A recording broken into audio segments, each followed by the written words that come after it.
The motivation behind anything that I do, including Bloody Tooth Guy, is to raise the bar.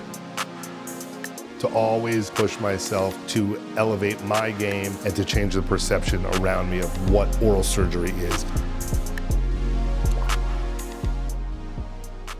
So the first time I saw this, I was like totally blown away. Many people use cassettes in their surgical instrumentation and all their instrumentation. I actually went in that direction because of ease of sterilization. But the one thing that I think differentiates this set from others that I have seen is that really the stability of everything. Things are not moving around, instruments are not hitting each other. And because of that, the longevity of the instrument is preserved. It speaks to really kind of the zero tolerance that we talk about, attention to detail. You open it up and the color is perfect.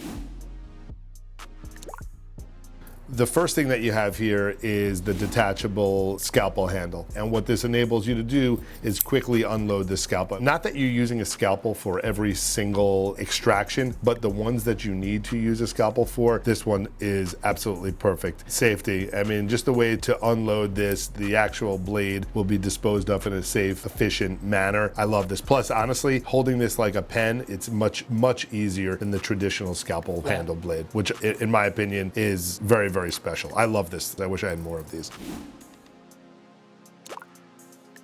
My number one instrument in life is the periosteal elevator. I use this more than I use almost anything. I use it in many ways. I think that what you've done with it has elevated my traditional periosteal elevator. First, of course, I love the black tips. That's, of course, very sexy. I love the handle. The ribbed handle allows for, it doesn't slip. It's wide enough that you actually have good control of it, but narrow enough that you can use it with finesse. The tip is clearly refined to an amazing point to elevate the gingival tissue. And then the wide point, this is really where this instrument becomes unbelievably differentiated to me. Now, when we're packing a lot of bone grafting, which is done frequently with extractions, there is fluid, saliva, blood that actually kind of leaks through the graft and sometimes creates a little bit of a difficulty in terms of handling. The perforations that you have here on the backside of this periosteal elevator allows us to compress the grafted material and your assistant to suction through here, not suctioning up any graft, suctioning that fluid out so you can visualize what you're trying to achieve before, of course, using any kind of membrane to close it up or even just close up the soft tissue. Once you start using this instrument routinely, as I do, it's clear just the way it flips and the way you have to move things around. And so having that balance and having it sit in your hand in a comfortable position and then being able to go and know that this tip is on a perfect balance from this tip here. And so the straight line, again, the devil's in the details. Everything that you do is focused on that. And I mean, I love this instrument.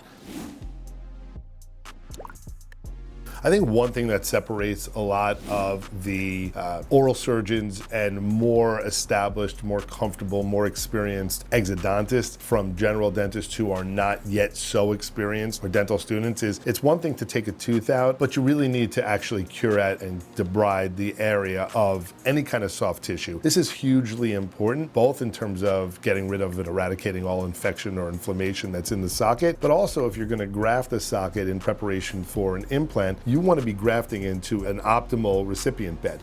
This is a great double-ended spoon curette, and part of the special adaptation that you guys have made here is the serrated edge. And the beauty of that is it really gives an added advantage to getting out all that granulation tissue, infected tissue, or anything that is ultimately going to be in the socket that we need to rid ourselves of. And so I look at this and it really just makes me so happy. I spend more time debriding a socket than I do extracting the tooth in many cases, and it's because of the inefficiency of the instruments that I had been using. But now that I have this and I could really kind of rake it out, this saves the day. This is great. I love this instrument.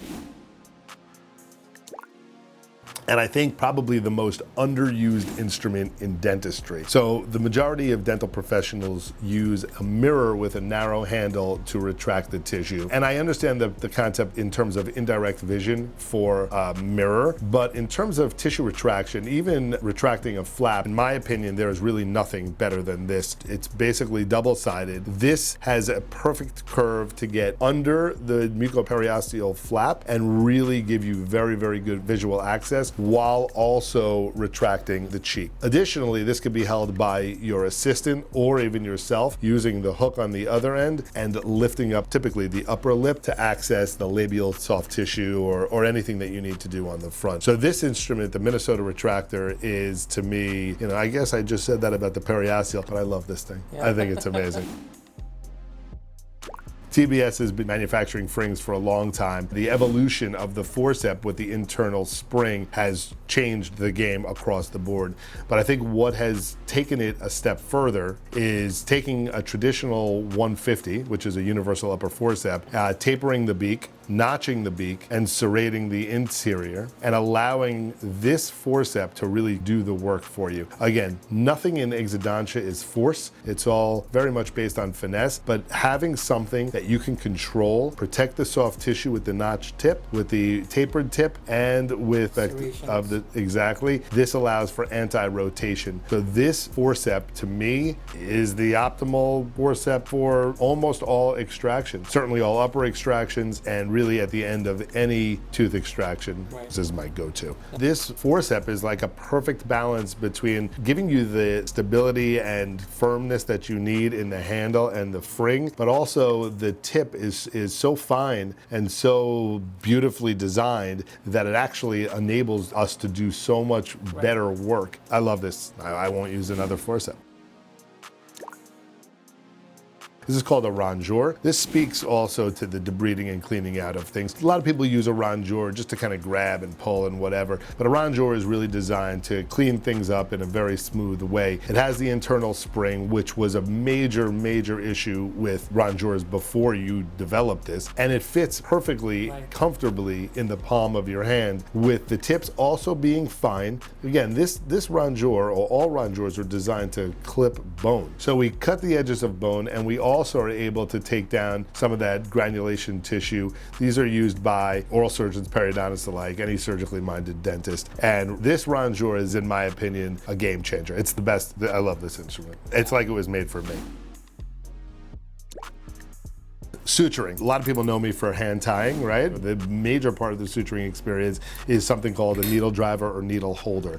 This instrument is specifically designed for the length that I feel is optimal, right? So it's longer than most, but it's also not too long. Right. It actually gives you the control that you need to get to the most posterior aspects of the oral cavity, but also you can use it in the anterior without any issue at all. So it's got that unique ability to kind of be used in any circumstance. One thing that's really important that a lot of novice dentists and dental students and even some experienced dentists don't know, something called a needle holder versus a hemostat. So a hemostat typically would have a longer ratio of the holding tip to the handle. So this would look a little bit longer, and you do not have these cross hatches here. The cross hatch resists rotation from the needle that you're driving versus a hemostat, which generally has horizontal ridges. And if you get your needle in the horizontal ridge, the needle itself will rotate about that axis. You're not working at your best. Right.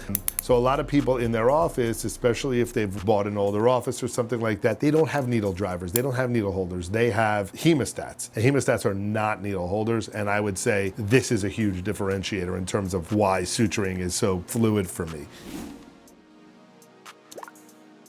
And then, of course, any good needle holder needs to have an appropriate scissor attached to it. The beauty of this scissor, in addition to the curve and the flat tip, is the serrated edge. And that serrated edge allows for a very, very clear, concise cut of the suture, and the tips, the way that they're formed, allow us to work comfortably without risking any significant damage to the tissue. Again, there are probably thousands of scissors that are designed for oral surgery and surgery in general. This scissor, for me, does the most work. This is my workhorse of scissors. You can cut sutures, you can dissect out tissue, you can do a lot with this scissor, not just cutting stitches.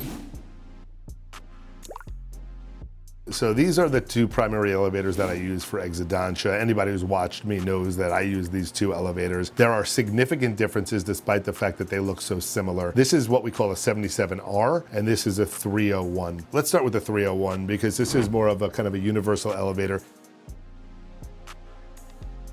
So this is the 301, really fine tip, not offset, perfectly balanced, really nice hub, and the handle, which you'll see in all of the elevators, are amazing. We worked through multiple handles before we found the one that I thought was perfect, and this one really came out to be perfect. People use these things called periotomes, right, to extract teeth, because the concept is that they create atraumatic extraction, and that works in many, many cases. People love periotomes. But as an oral surgeon, somebody who has really in-depth knowledge of tooth extraction, to find something that is as respectful to the tissue and the tooth, but also as functional as what we need to move quickly and expeditiously through these procedures, this is that instrument. So I generally will choose this instrument for lower third molars, any other tooth in the mouth, and it is really the first elevator that I pick up, except for upper third molars, traditionally, where I'll use the 77R, and I'll go into why I do that. The fact is that this one is the pièce de résistance, right? Yeah. This is what I use every day, all day, to do what I do. If I had one elevator, this would be it, for sure. It too has a beveled tip. The tip itself is wider than the tip on the 301, but it actually is just as beveled at the actual edge.